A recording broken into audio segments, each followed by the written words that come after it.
ಮಹಾಶಿವರಾತ್ರಿಯ ಶುಭಾಶಯಗಳು ಅಪ್ಪಾಜಿ ಅವ್ರಿಗೆ. ಪವಿತ್ರ, ನಿನಗೂ ಮಹಾಶಿವರಾತ್ರಿಯ ಶುಭಾಶಯಗಳು. ಏನಪ್ಪಾಜಿ ಶಿವರಾತ್ರಿ ಅಂದ್ರೆ ನಿನ್ಗೆ ಏನ್ ನೆನಪಾಗುತ್ತೆ?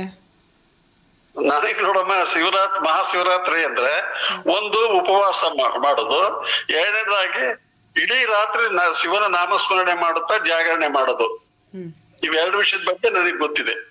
ನಿನಗೇನು ಅದ್ರ ಬಗ್ಗೆ ಗೊತ್ತಿದ್ರೆ ಹೇಳು. ಇನ್ನೊಂದು ಇಂಪಾರ್ಟೆಂಟ್ ಏನು ಅಂದ್ರೆ, ಹಿಮವಂತನ ಮಗಳಾದ ಗಿರಿಜೆ ಅಂದ್ರೆ ಪಾರ್ವತಿನ ಶಿವ ಪಾರ್ವತಿಯ ಪೂಜೆಗೆ ಮೆಚ್ಚಿ ತಪಸ್ಸನ್ನ ಮೆಚ್ಚಿ ಮದುವೆಯಾದ ದಿನ ಅದು.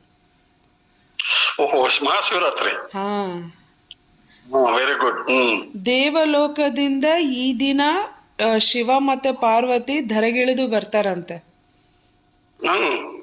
ಸೊ ಅದಕ್ಕೋಸ್ಕರ ವರ್ಷದ ಪ್ರತಿ ತಿಂಗಳೂ ಶಿವರಾತ್ರಿ ಇರುತ್ತೆ. ಆದ್ರೆ ಈ ಮಹಾಶಿವರಾತ್ರಿ ದಿನ ಶಿವ ಮತ್ತೆ ಪಾರ್ವತಿ ಮದುವೆಯಾದ ದಿನ.